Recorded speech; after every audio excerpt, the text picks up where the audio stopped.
Assalamualaikum warahmatullahi wabarakatuh. Kami dari kelompok 6 mata kuliah fikih zakat. Kami akan membahas tentang zakat hasil bumi. Perkenalkan, nama saya Hatma Aura Rahmah, NIM 411994. Saya akan membacakan tentang dalil hukum kewajiban zakat. Untuk hasil pertanian, baik tumbuh-tumbuhan maupun buah-buahan, wajib dizakati apabila sudah memenuhi persyaratan.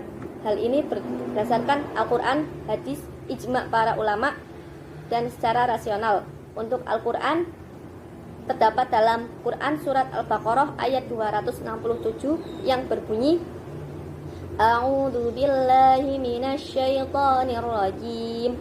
Bismillahirrahmanirrahim.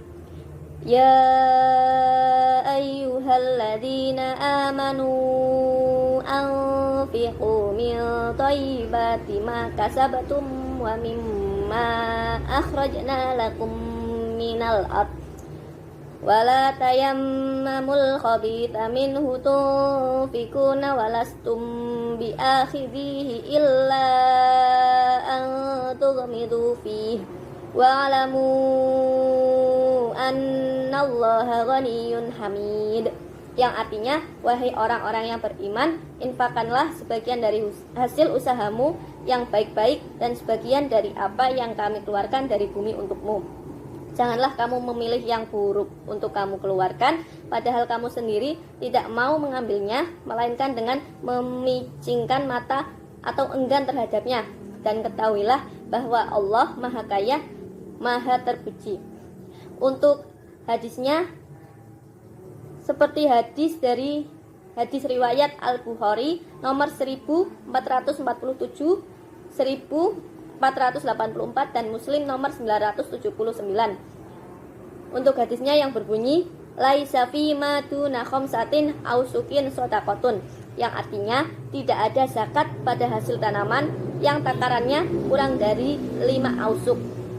Untuk ijma' para ulama telah sepakat atas kefaduhan zakat tanaman dan buah-buahan 1/10 atau 10%, atau 1/5 atau 5%, secara rasional atau makul. Zakat dikeluarkan untuk mensyukuri nikmat Allah Subhanahu wa Ta'ala yang berupa harta, benda untuk menolong orang yang lemah, sehingga pada akhirnya bisa melaksanakan kewajiban-kewajiban agamanya dengan sebaik-baiknya. Untuk selanjutnya akan dibacakan oleh Afidah Fitriani. Assalamualaikum warahmatullahi wabarakatuh. Perkenalkan, nama saya Afidah Fitriani, NIM 411954. Di sini saya akan menjelaskan materi mengenai jenis-jenis tanaman bernilai ekonomis. Yang pertama, menurut Imam Abu Hanifah. Menurut Imam Abu Hanifah, bahwa zakat harus dikeluarkan dari semua jenis tanaman yang tumbuh di bumi, baik jumlahnya sedikit maupun banyak, kecuali rumput-rumputan dan bambu palsi. Yang kedua, menurut jumhur ulama. Menurut jumhur ulama, tanaman dan buah-buahan tidak wajib dizakati, kecuali makanan pokok dan yang dapat disimpan. Kemudian, menurut mazhab Hambali bisa dikeringkan, bertahan lama, dan bisa ditakar. Kemudian, yang ketiga, menurut Ibnu Umar dan segolongan ulama salaf. Ibnu Umar dan segolongan ulama salaf mewajibkan zakat hanya pada 4 jenis makanan pokok, di antaranya anggur kering, jagung, gandum, dan kurma. Kemudian yang keempat, menurut para imam mazhab. Yang pertama ada mazhab Maliki, berpendapat bahwa zakat 1/10 diwajibkan pada 20 macam tanaman. Yang kedua, mazhab Syafi'i, berpendapat bahwa zakat 1/10 hanya dikhususkan untuk makanan yang mengenyangkan, yaitu buah-buahan, kurma, dan anggur kering. Kemudian yang ketiga, menurut mazhab Hambali, berpendapat bahwa zakat 1/10 wajib dikeluarkan zakatnya dari setiap biji-bijian yang mengenyangkan, bisa ditakar dan bisa disimpan. Sekian penjelasan materi dari saya. Wassalamualaikum warahmatullahi wabarakatuh. Assalamualaikum warahmatullahi wabarakatuh. Perkenalkan, saya Emal Listiawan. Di sini saya akan melanjutkan pembahasan tentang zakat hasil bumi. Nisab dan kadar zakat hasil bumi. Beberapa pandangan mazhab tentang nisab dan kadar zakat hasil bumi. Yang pertama yaitu dari mazhab Hanafi. Mazhab ini berpendapat bahwa nisab bukan merupakan syarat zakat untuk tanaman yang diharuskan zakatnya sebesar 10%. Pandangan ini didasarkan pada firman Allah Subhanahu wa taala, "Ya ayyuhalladzina amanu anfiqu min thayyibati ma kasabtum wa mimma ahrasna lakum minal ardh." Hai orang-orang yang beriman, nafkahkanlah di jalan Allah sebagian dari hasil usaha yang baik-baik dan sebagian dari apa yang kami keluarkan dari bumi untuk kamu. Adapun dari hadis dan sabda Nabi Shallallahu Alaihi Wasallam, apa-apa yang disiram oleh langit harus dikeluarkan 1/10-nya, sedangkan yang disiram dengan hob atau timba besar atau kincir yang digerakkan oleh air, maka zakatnya adalah 1/10. Dari hadis di atas tidak menyertakan rincian atas tanah berpenghasilan kecil ataupun besar, melainkan hanya dari segi penyiraman. Jadi upah buruh dan biaya penanaman tidak menggugurkan pengeluaran zakat 1/10 atau 1/20. Oleh karena itu biaya penanaman dibebankan kepada petani. Adapun pandangan dari mazhab Maliki tentang nisab dan kadar zakat hasil bumi. Mazhab Maliki berpendapat bahwa nisab adalah syarat. Oleh karena itu tumbuhan dan buah-buahan tidak harus dikeluarkan zakatnya kecuali bila hasilnya telah sampai 5 wasok. Kemudian pandangan dari mazhab Syafi'i. Pandangan mazhab Syafi'i tentang nisab hampir sama dengan mazhab Maliki.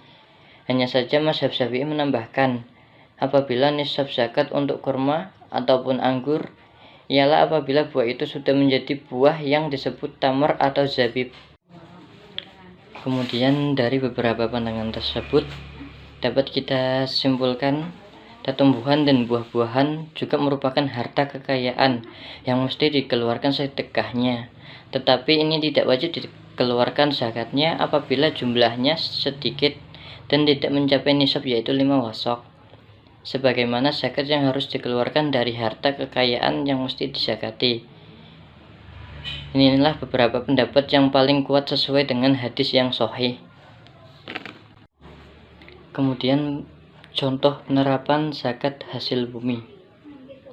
Tidak ada kewajiban menunaikan zakat pertanian kecuali setelah dipanen, sebab sebelum itu hasil pertanian dianggap tidak wajib dizakati. Beberapa contohnya yaitu Bapak Abdullah adalah seorang petani. Sawahnya berukuran 2 hektar. Ia tanami padi.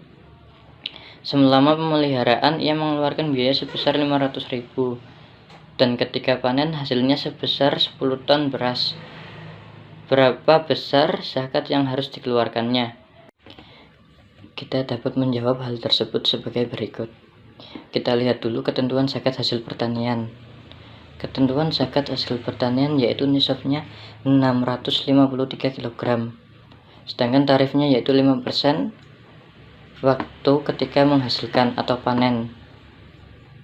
Jadi hasil panen 10 ton, misal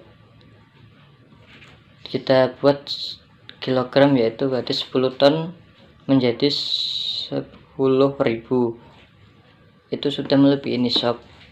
Kemudian 10.000 kg itu kita kalikan 5%, akan didapatkan hasil 500 kg. Jika dirupiahkan, misal harga jual beras pada saat itu 10.000, maka 10 kg dikali 10.000 sama dengan 100.000. 100.000 itu kita kalikan lagi 5%, akan didapatkan hasil 5.000. Contoh yang kedua yaitu sebagai berikut. Bapak Abdullah adalah seorang petani. Sawahnya yang berukuran 2 hektar ia tanami padi. Selama pemeliharaan ia mengeluarkan biaya sebesar 500.000 dan ketika panen hasilnya sebanyak 50 ton gabah. Berapa besar zakat yang harus dikeluarkan? Kita jawab hal tersebut sebagai berikut, yaitu nisabnya dulu. Nisabnya 653 kg beras yang dikonversikan ke gabah dengan menaikkan timbangan berat kurang lebih 35-40% atau dibulatkan menjadi 1 ton gabah. Tarifnya 5%. Waktunya ketika menghasilkan panen. Jadi zakatnya bisa kita hitung sebagai berikut. Hasil panen 50 ton. Kan itu sudah melebihi nisab. Kita kalikan 50 itu kali 5%. Akan didapat hasil 1,5 ton gabah.